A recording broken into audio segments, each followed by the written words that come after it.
Bom dia, turma. Então vamos começar o módulo 10, triângulos, tá? Objetos de conhecimento, classificação de um triângulo, a soma dos ângulos internos de um triângulo, rigidez do triângulo e triângulo na arquitetura e na arte, ok? Então vamos começar a aula.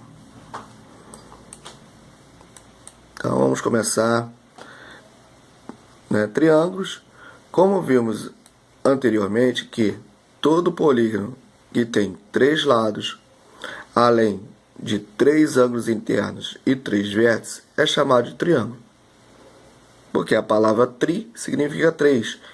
E então a palavra triângulo significa 3 ângulos. Elementos de um triângulo. O triângulo abaixo pode ser indicado por ABC e tem os seguintes elementos. Então está aqui o triângulo, tá? ABC. Repare que cada ponta tem o seu ângulo, ok? Então a gente tem como vértice, são as pontas A, B e C. Os lados, que são segmentos de reta, tá? Por isso tem esse tracinho em cima, né? AB, BC e AC. E os ângulos internos, que são essas voltinhas aqui, mais escuras, A, B e C, tá? Aqui não ficou direitinho, mas é um chapéuzinho circunflexo que fica em cima desses ângulos, ok? Classificação de um triângulo. Vamos então relembrar que a classificação dos triângulos quanto às suas medidas de lado e as medidas de abertura dos ângulos internos, porque elas serão importantes para o conteúdo que você estudará neste módulo. Então, classificações do triângulo quanto à medida de lado. Então, primeiro, triângulo equilátero. Está aqui o triângulo. Os 3 lados têm a mesma medida. Então, esse e esse têm a mesma medida. Por isso, um tracinho aqui para indicar que todos eles são iguais. Triângulos isóscelos. 2 lados têm a mesma medida. Então, está aqui. Esses 2 lados têm um tracinho, então tem a mesma medida. O de baixo tem 2 tracinhos e indica que a medida desse lado é diferente. Triângulo escaleno. Os 3 lados têm medidas diferentes.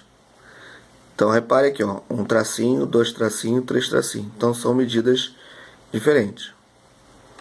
Classificações do triângulo quanto às medidas de ângulos internos. Então, primeiro, triângulo acutângulo. Todos os ângulos internos são agudos, ou seja, as medidas das aberturas de seus ângulos são menores que 90. Então está aqui, ó, os 3 ângulos são menores que 90, ok? O próximo, triângulo retângulo. Um ângulo interno é reto, ou seja, a medida de sua abertura é 90 graus. Então está aqui, ó.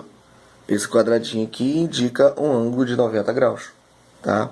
E os outros 2 são ângulos agudos. Terceiro, triângulo obtusângulo. Um ângulo interno obtuso, ou seja, a medida da sua abertura é maior que 90. Então tá aqui, ó. Esse aqui é o ângulo obtuso. E os outros 2 é agudos. Então por isso que só tem um ângulo apenas é obtuso, maior que 180. Continuando. A soma das medidas dos ângulos internos de um triângulo. Em todo triângulo, a soma das suas medidas dos ângulos internos é 180. Então, se eu somar esse com esse e esse aqui, vai dar um ângulo de 180. Se eu somar esse e esse aqui, vai dar 180, ok? Quer dizer, pega os três, somando, dá 180. Não importa qual seja o triângulo, a soma é a mesma.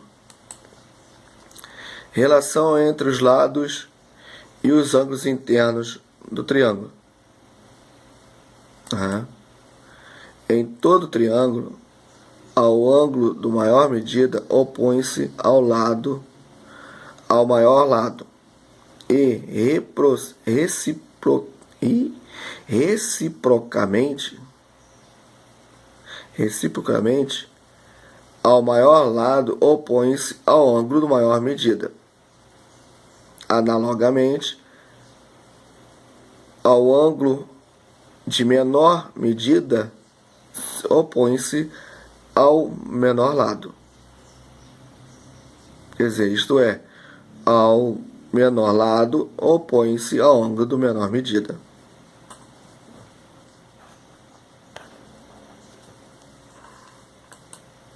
Observe o triângulo DEF a seguir.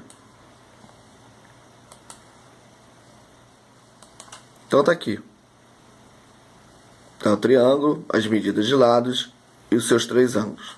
Compare as medidas dos ângulos desse triângulo e as medidas respectivos lados opostos. E é possível observar o seguinte. A medida é aqui, ela tem 90 graus.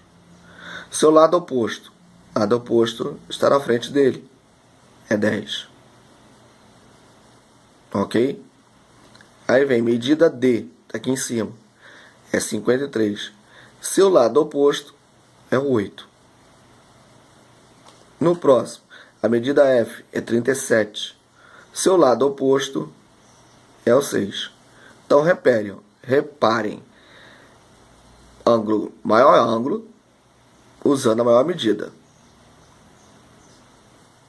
O menor ângulo, pegando a menor medida. E o ângulo do meio, pegando a medida do meio. Então, quer dizer, é o ângulo maior, pega o lado maior. 6 é lado menor, pega o ângulo menor.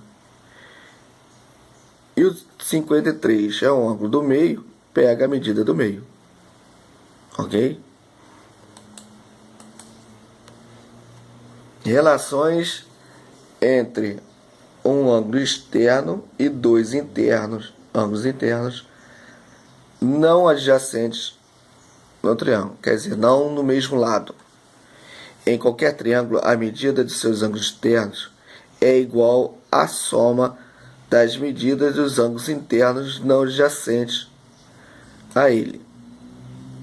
Agora observe o triângulo ABC abaixo, cujas medidas de comprimento são dos lados foram prolongadas para que os ângulos externos fossem indicados. Então vamos lá. Então temos aqui esses são os ângulos internos. Esses de fora aqui são os externos. Então repare que os ângulos internos estão classificados em A, B e C maiúsculo. E já os externos estão em alfa, beta e gama. Ok? Então, primeiro, de acordo com a figura, temos o ângulo A, B e C, que são os ângulos internos, dá 180. Se eu pegar o ângulo de dentro com o ângulo de fora, quer dizer, o A e o alfa, vai dar 180. Se eu pegar o B e o beta, dá 180. Se eu pegar o C e o outro ângulo aqui, vai dar 180. Tá? O C e o gama dá 180. Então o B e o beta 180 e o A e o alfa 180. Podemos escrever a relação 2 assim. Eu pego o A, vamos dizer, eu não tenho um ângulo A, mas eu sei que se eu diminuir 180 por alfa vai dar o ângulo A. Ok? Substituindo o método 3 com o método 1 lá em cima, obtemos. Então eu tirei o A para botar o que eu substituí aqui. 180 menos alfa, mais o B, mais o C e mais o B, que dá 180. Ok? E aí, subtraindo os dois 180, né? Pega esse e diminui com esse, vai indicar o quê? Que o B mais C é igual a alfa. Então, quer dizer, o valor de alfa é a soma de B mais C. Ok? Então, eu também posso dizer que a soma de beta é o A mais C. A soma de gama é A mais B. Então, ok, essa relação também é válida e pode ser demonstrada para outros ângulos internos e ângulos externos não adjacentes a eles. Tente fazer essa demonstração para obter, ao final, seguintes igualdades. Então, foi o que eu falei, ó. C mais A é igual a beta e B mais A é igual a gama. Exemplo. Vamos determinar o valor de x, depois o valor de y. Então eu tenho aqui x e o valor de y. Então vamos fazer primeiro o valor de y, que é o mais fácil porque eu já tenho dois valores aqui.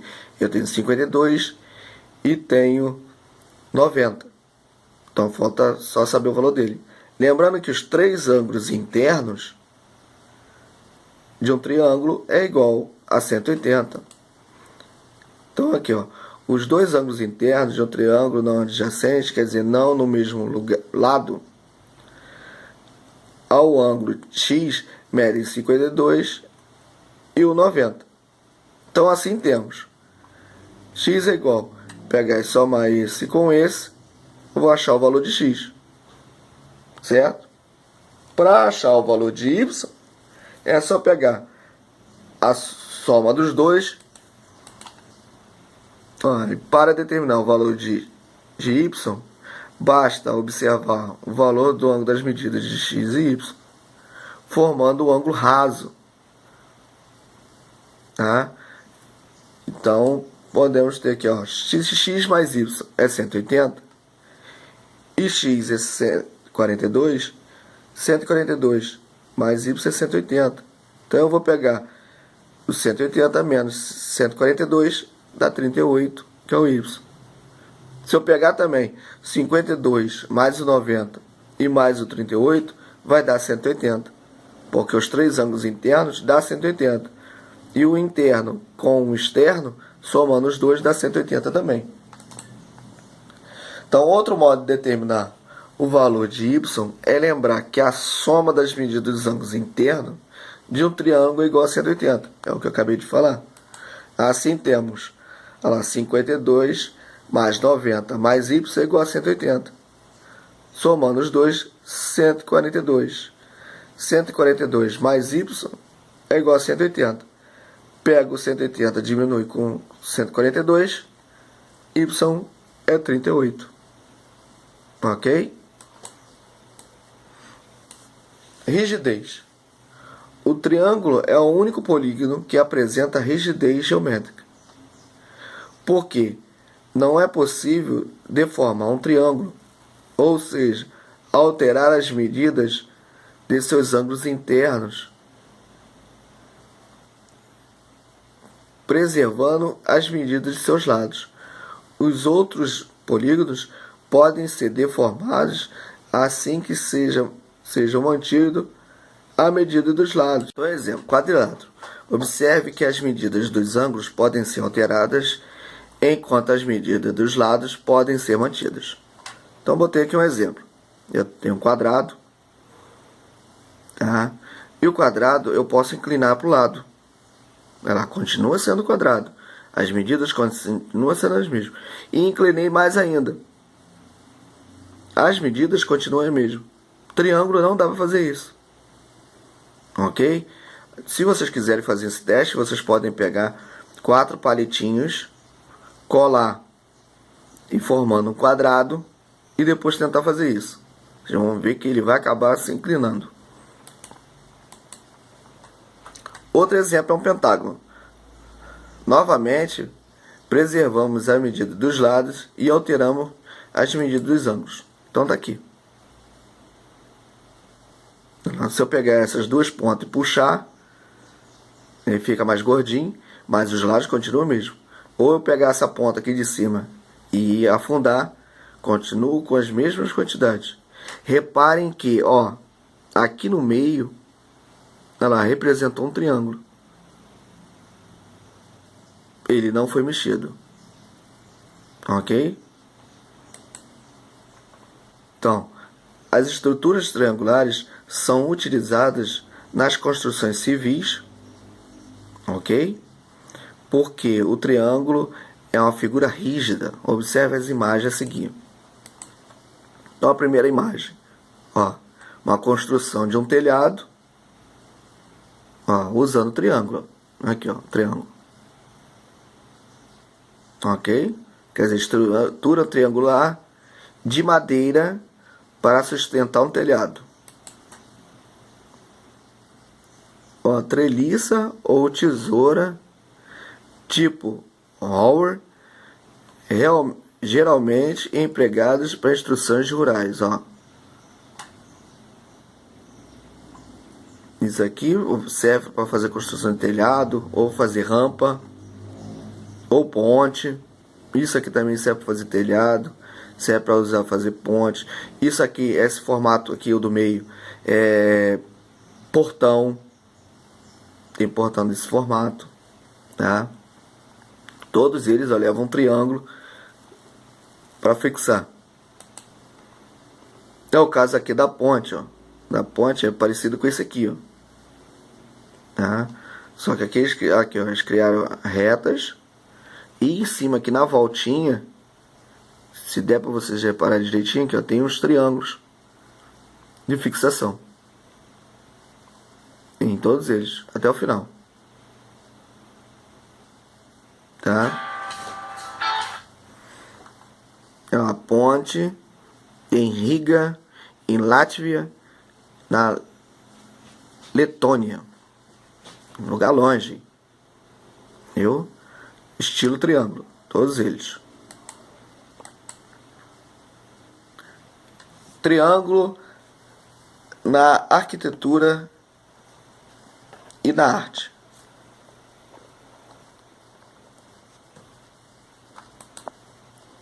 Então aqui no cotidiano os triângulos estão presentes não apenas na engenharia civil, mas também em ladrilhamentos, nos quais são encaixados sem espaço entre eles e superposições das figuras, de forma que ocupem toda a superfície plana.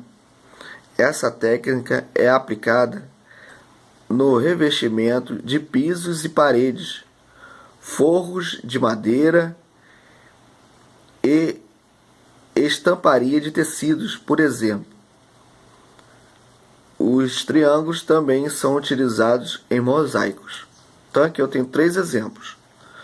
O ladrilhamento de triângulos equiláteros em estampas de tecido. Ladrilhamento com triângulos retângulos em revestimento de piso. E um mosaico composto somente de triângulos. Quer dizer, dá para fazer um círculo usando esses triângulos. Tá? Pode ver ali, ó. Repare que um triângulo de cada um de uma posição. Um vai para lá, um vai para cá, um para lá e para cá. Juntando dá para fazer um círculo usando eles. Ok? Então, exercícios.